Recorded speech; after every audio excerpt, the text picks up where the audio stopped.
Hello students, 10th Hindi की इस कक्षा में आज हम ईर्ष्या तू न गई मेरे मन से पाठ का अध्ययन करेंगे। इससे पहले वाले वीडियो में हम पाठ के विषय में पढ़ चुके हैं कि जो व्यक्ति ईर्ष्या से ग्रस्त होते हैं वे अपने पास उपलब्ध साधन सुविधाओं का प्रयोग नहीं कर पाते और दूसरों के पास उपलब्ध साधन सुविधाओं से जलते रहते हैं, जिसके कारण वे अपनी चारित्र की जो विशेषता हैं उनका हनन कर डालते हैं। उनके पास जो उपवन या बगीचा है, कहने का अभिप्राय है उनके पास जो सुख भोगने के साधन सुविधाएं हैं वे उनका प्रयोग नहीं कर पाते और साथ ही विभिन्न प्रकार की चिंताओं से ग्रस्त रहते हैं और निंदक बन जाते हैं। कहने का अभिप्राय है कि जो व्यक्ति ईर्ष्यालु प्रवृत्ति के हैं वे अपनी चारित्रिक विशेषताओं का खुद ही नाश कर डालते हैं और उनके हृदय में जो सद्गुण होते हैं उनका विनाश होने लगता है। अब देखिए, जहाँ से हमने छोड़ा था उसी दिन उसके आगे से ईर्ष्या क्या काम करती है या ईर्ष्या व्यक्तियों को किस प्रकार से परेशान कर देती है उसके विषय में आज अपन पढ़ेंगे। ईर्ष्या का काम जलाना है, मगर सबसे पहले ये उसी को जलाती है जिसके हृदय में इसका जन्म होता है।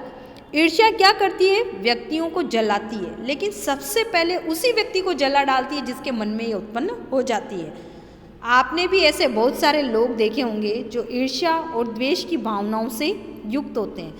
तो देखिए, ईर्ष्या और द्वेष की साकार मूर्ति जो व्यक्ति हैं वे बराबर इस चिंता या फिक्र में लगे हुए रहते हैं कि कहीं कोई सुनने वाला व्यक्ति उन्हें मिल जाए और अपने दिल का गुब्बार वहीं वे निकाल दे।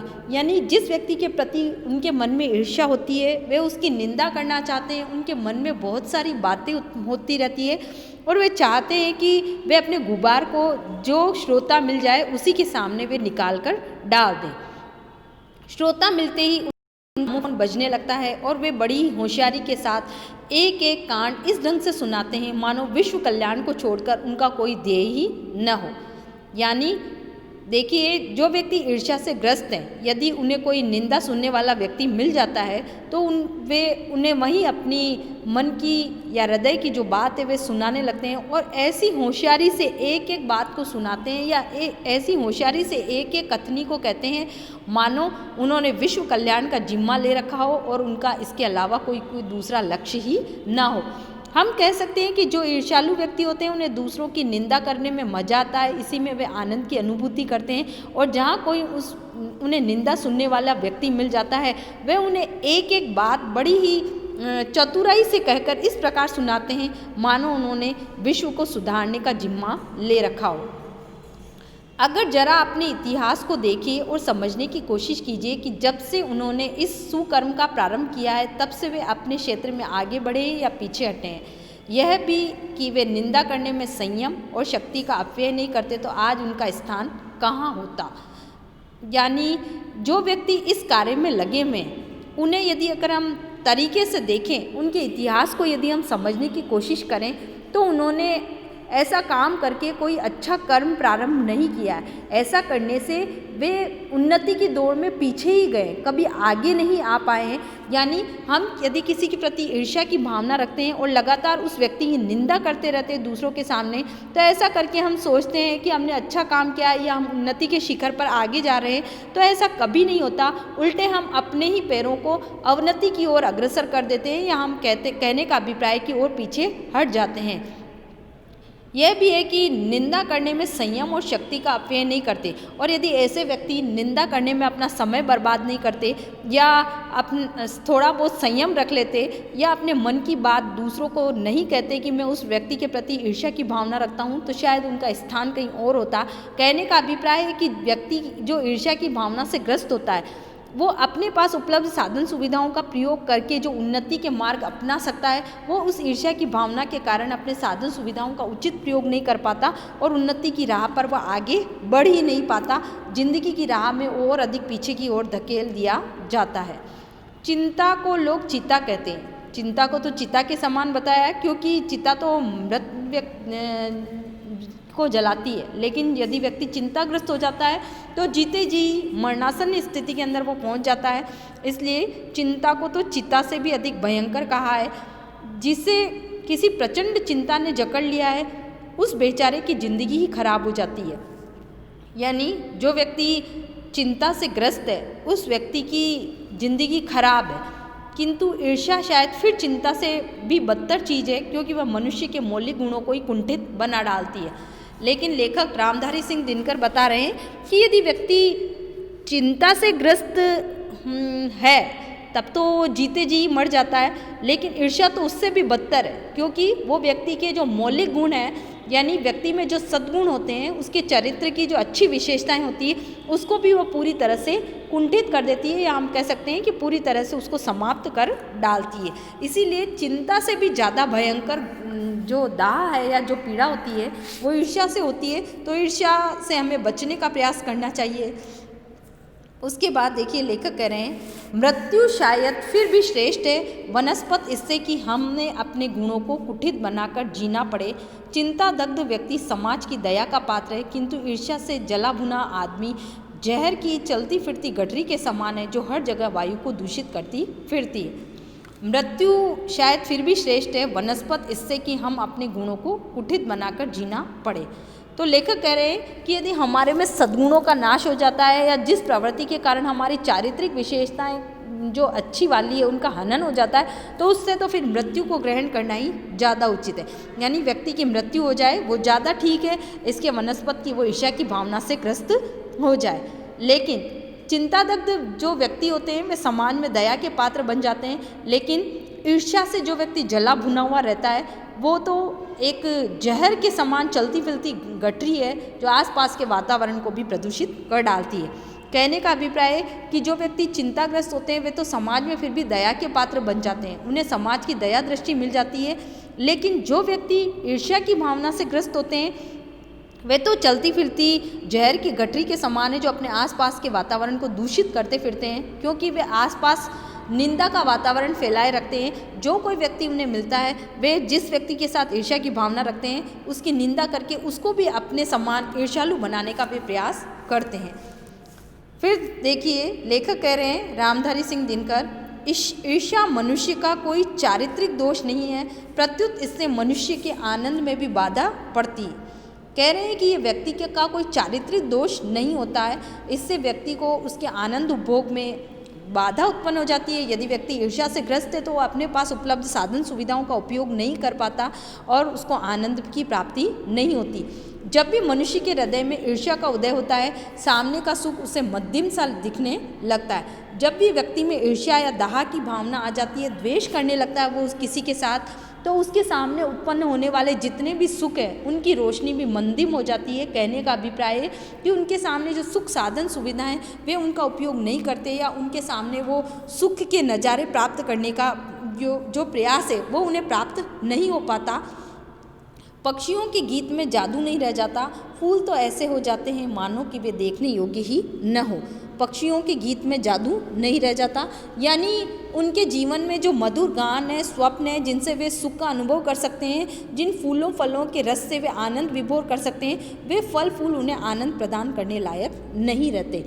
कुल मिलाकर रामधारी सिंह दिनकर ये कहना चाहते हैं कि ईर्ष्या का जो दोष है वो चिंता से भी ज़्यादा भयानक होता है और व्यक्ति में सद्गुणों का विनाश कर देता है। जो व्यक्ति ईर्ष्या से ग्रस्त होते हैं वे अपने आसपास के वातावरण को भी भयावह बना देते हैं। तो ईर्ष्या को चलती फिरती गठरी जहर वाली बताई गई है। जिस व्यक्ति के हृदय में ईर्ष्या की भावना आ जाती है वह अपने पास उपलब्ध साधन सुविधाओं का प्रयोग नहीं कर पाता, उनसे जो सुख वैभव और आनंद उसे मिलना चाहिए वह उनका उपयोग नहीं कर पाते। जो सुरीली ध्वनियाँ उनके जीवन में गूंजनी चाहिए वे सुरीले स्वर उन्हें सुनाई नहीं देते, और जो फल फूल आनंद प्रदान करने वाले हैं वे उनके योग्य नहीं रह जाते। कहने का अभिप्राय है कि ईर्ष्या की भावना से ग्रस्त होकर व्यक्ति सुख का अनुभव नहीं कर पाता। आगे लेखक बता रहे हैं, आप कहेंगे कि निंदा के बाण अपने प्रतिद्वंदियों को बेध कर हंसने में एक आनंद है, और यह आनंद ईर्ष्यालु व्यक्ति का सबसे बड़ा पुरस्कार है। मगर यह हंसी मनुष्य की नहीं राक्षस की हंसी होती है। यह आनंद दैत्यों का आनंद होता है। लेखक इन पंक्तियों के माध्यम से देखिए ये बताना चाह रहे हैं कि अगर हम ईर्ष्या की भावना से ग्रस्त हैं तो हम जिस व्यक्ति के प्रति ईर्ष्या की भावना रखते हैं उसकी निंदा करने में लगे रहते हैं, और हम ये सोचते हैं कि उसकी निंदा करके हमें आनंद की अनुभूति हो रही है या हम जिसके प्रति प्रतिद्वंदिता रखते हैं, जिसके प्रति प्रतिस्पर्धा हमारे मन में है, उसकी निंदा करके हमें एक हंसी आती है और उस हंसी में हमें आनंद का अनुभव होता है। लेकिन लेखक कहते हैं कि ये हंसी मनुष्यों वाली हंसी नहीं होती। ये जो आनंद और हंसी आप यदि उपभोग करते हैं तो ये राक्षसों की हंसी है। इसमें जो आनंद का अनुभव होता है वो राक्षसों वाला आनंद होता है। तो यह आनंद हमारे दिल, मन और हृदय से जुड़ा हुआ नहीं होने के कारण हमें उतना सुख नहीं देता जितना कि वास्तव में हमें मिलना चाहिए। आगे की पंक्तियों में लेखक बता रहे हैं कि ईर्ष्या का एक पक्ष सचमुच लाभदायक भी हो सकता है। इसका क्या पक्ष लाभदायक लगता है लेखक को कि जिसके अधीन हर आदमी, हर जाति, हर दल अपने को अपने प्रतिद्वंदी का समकक्ष बनाना चाहता है, किंतु यह तभी संभव है जबकि ईर्ष्या से जो प्रेरणा आती है वह रचनात्मक हो। यदि हम किसी के प्रति ईर्ष्या की भावना रखते हैं तो हम अपने प्रतिद्वंदी के समान, यानी जिसके प्रति हम ईर्ष्या की भावना रखते हैं, हम वैसा बनना चाहते हैं या उसके समान हम अपने साधन सुविधाओं को बढ़ाना चाहते हैं। तो लेखक का कहना है कि इसका एक सकारात्मक पक्ष भी है। इसका फ़ायदा हमें तभी मिल सकता है जब हमारी गतिविधियां रचनात्मक हो, यानी हम जिसके प्रति ईर्ष्या की भावना रखते हैं हम उसे कोई हानि न पहुंचाएं, उसकी निंदा न करें, वरन उसके जो सद्गुण हैं उनको ग्रहण करते हुए हम उन्नति की राह पर आगे बढ़ें। यदि हमारी क्रियाएं रचनात्मक होगी, यदि हम अपने प्रतिद्वंदी से कुछ प्रेरणा लेकर कार्य कर रहे हैं और उन्नति के मार्ग पर जुटे हुए हैं, तब तो हमारी ईर्ष्या की भावना हमें लाभदायक बना सकती है। उदाहरण के लिए जैसे मैं कहूँ, यदि आप पढ़ने के प्रति ईर्ष्या की भावना रखते हैं कि आप देखते हैं कि इस लड़के का क्लास में फर्स्ट रैंक है, मुझे भी इससे आगे आना है या इससे आगे निकलना है, और आप अपना ध्यान पढ़ाई जैसी रचनात्मक क्रिया में लगाकर उससे आगे आते हैं, तो निश्चित रूप से आपका फ़ायदा होगा। लेकिन यदि आप उससे द्वेष रखते हैं और निरंतर उसकी निंदा करते हैं कि नहीं, मैडम ने तो इसको ज़बरदस्ती नंबर दे दिए या ये तो इस लायक ही नहीं था, तो ऐसा करके क्या कर रहे हैं आप न तो अपना फ़ायदा करते हैं, नहीं उस लड़के को कोई किसी प्रकार का आप नुकसान ही पहुंचा पाते हैं। तो ईर्ष्या की भावना तभी लाभदायक हो सकती है जब आप अपने प्रतिद्वंदी के साथ रचनात्मक व्यवहार रखते हुए उन्नति की राह पर आगे बढ़ते हैं। लेखक कह रहे हैं अक्सर ऐसा होता है कि ईर्ष्यालु व्यक्ति यह महसूस करता है कि कोई चीज़ है जो उसके भीतर नहीं है।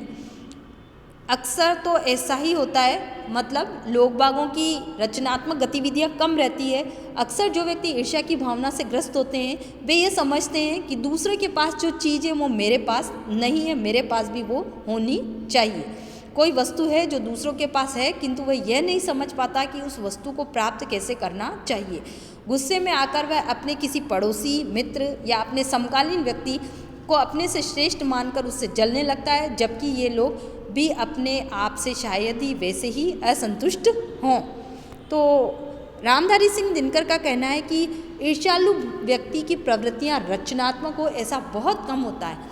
जो व्यक्ति ईर्ष्या की भावना से ग्रस्त होता है वह हमेशा अभावों का जीवन जीता है। वो सोचता है कि अमुक व्यक्ति या मेरे मित्र या मेरे समकालीन जो पड़ोसी हैं या मेरे समकक्ष जो व्यक्ति हैं उनके पास मुझसे ज़्यादा चीज़ें हैं, मेरे को वैसा क्यों नहीं मिला। और हो सकता है कि जिनके प्रति वो ईर्ष्या की भावना रखता है वे स्वयं भी ईर्ष्या की भावनाओं से ग्रस्त हो और वे किसी दूसरे व्यक्ति के प्रति ईर्ष्या की भावना रखते हुए अपने पास जो उपलब्ध साधन सुविधाएं हैं वे उनसे असंतुष्टि महसूस करते हैं। क्योंकि अधिकतर व्यक्तियों के मन में ईर्ष्या की जो भावना आ जाती है तब वे क्या करते हैं कि वे जीवन में उन्नति के मार्ग पर आगे नहीं बढ़ते, अपने आप को वे अवनति की ओर धकेल देते हैं, क्योंकि वे ये सोचते हैं कि हमारे पास साधन सुविधाएं कम हैं, उन व्यक्तियों के पास ज़्यादा है और उन व्यक्तियों के साधन सुविधाओं को कम करने के लिए हम क्या प्रयास कर सकते हैं। तो ऐसा करके व्यक्ति अपने सद्गुणों का नाश कर लेता और अपने आप को उन्नति के मार्ग पर नहीं ले जा पाता। उसके बाद देखिए लेखक कह रहे हैं आपने यही देखा होगा कि शरीफ लोग यह सोचते हुए अपना सिर खुजलाया करते हैं कि फलो आदमी मुझसे क्यों जलता, फला आदमी मुझसे क्यों जलता है। जो शरीफ व्यक्ति है, ईमानदार है, तो वो ये सोचते हैं कि वो आदमी मुझसे क्यों जलता है, मैंने उसका क्या बिगाड़ा है, या अमुक व्यक्ति मेरी निंदा क्यों करता है, मेरा तो उससे कोई लेना देना नहीं है। सच तो यह है कि मैंने सबसे अधिक भलाई उसी की है। आपने अगर व्यावहारिक जीवन में भी अनुभव किया है तो देखिए, आप जिसके प्रति ईर्ष्या की भावना रखते हैं, यदि आपके मन में थोड़ी सी भी शराफत है, आप ईमानदार हैं, आप ये सोचते हैं कि मैं कभी किसी का ज़िंदगी में बुरा नहीं करता, फिर भी लोग मेरे बारे में ऐसा क्यों सोचते हैं, तो आपके मन में सदैव ये प्रश्न उठते हैं कि ये व्यक्ति मेरे बारे में ऐसा क्यों सोचता है या मेरी निंदा क्यों करता है। मैंने तो कभी इसको कोई बुराई इसकी नहीं किया, इसको कभी भी बुरा भला मैंने तो नहीं कहा। पर ऐसा वे लोग ही करते हैं जो शरीफ हैं या समझदार हैं। फिर लेखक कह रहे, देखिए, ये सोचते मैं तो पाक साफ हूँ, पाक हूँ यानी मैं तो पवित्र हूँ, मैं तो पूरी तरह से स्वच्छ हूँ, निर्मल हूँ, मुझ में किसी व्यक्ति के प्रति कोई बुरी भावना नहीं है, दुर्भावना यानी बुरी भावना नहीं है। जो शरीफ व्यक्ति हैं वे तो यही सोचते हैं कि मेरा मन तो पवित्र है, मैं तो किसी का कभी बुरा नहीं सोचता, बल्कि अपने दुश्मनों की भी मैं भलाई करता रहता हूँ, या उनके प्रति भी मेरे मन में अच्छी विचारधारा है और मैं हमेशा उनका भी अच्छा ही सोचता हूँ। फिर ये लोग मेरे पीछे क्यों पड़े हुए रहते हैं? मुझ में ऐसा कौन सा ऐब है जिसे दूर करके मैं इन दोस्तों को चुप कर सकता हूँ? वो कह रहे हैं कि मेरे में ऐसी कौन सी बुराई है जिसको दूर, ऐब का मतलब होता है बुराई, मेरी ऐसी कौन सी बुराई है जिसको दूर करके मैं इनके मुंह को चुप कर सकता हूँ, या इनके द्वारा की जाने वाली निंदा को रोक सकता हूँ, या इनके सामने मैं अच्छा बनने की कोशिश कर सकता हूँ। लेकिन ये विचार केवल उन्हीं व्यक्तियों के मन में आते हैं जो शरीफ होते हैं, अन्यथा तो व्यक्ति जिनके प्रति ईर्ष्या की भावना रखते हैं वे हमेशा स्वयं अपने साधन सुविधाएं होने के बावजूद भी उनसे असंतुष्ट रहते हैं और अधिक से अधिक प्राप्ति की होड़ में वे अपना ही नुकसान कर डालते हैं। केवल शरीफ व्यक्ति ही ऐसा सोचते हैं कि मेरे में ऐसी क्या बुराई रह गई जो अमुक व्यक्ति मेरी बुराई कर रहा है, या मैं उसकी भलाई नहीं कर पा रहा हूँ, या ये अमुक व्यक्ति मेरी बुराई क्यों करता है, उसका कारण सोचने का प्रयास तो कोई शरीफ व्यक्ति ही करता है। तो आज की वीडियो में हमने पढ़ा कि जो ईर्ष्या की भावना है वो चिंता से भी ज़्यादा भयानक है। चिंता को चिता से भी अधिक भयंकर बताया गया है, क्योंकि चिता तो जीवित व्यक्ति को जलाती, चिता मृत व्यक्ति को जलाती है, लेकिन जो चिंता है वो जीवित व्यक्ति को ही जला डालती है। लेकिन ईर्ष्या की भावना जब व्यक्ति में आ जाती है तो वह व्यक्ति के सद्गुणों का ही नाश कर देती है और आसपास का जो वातावरण है उसको भी वो जहरीला बना देती है। तो ईर्ष्या की जो स्थिति है वो और अधिक भयावह मानी जाती है। लेकिन लेखक कहते हैं कि ईर्ष्या का एक फायदा तभी हो सकता है जब ईर्ष्या रखने वाले व्यक्ति के साथ रचनात्मक गतिविधियों के आधार पर कार्य करें। यदि हम अपने प्रतिद्वंदी के साथ रचनात्मक वातावरण को बना रखें, हम चाहते हैं कि हम भी वैसा ही बनने का प्रयास करें, तो हम उन्नति के शिखर पर आगे जा सकते हैं।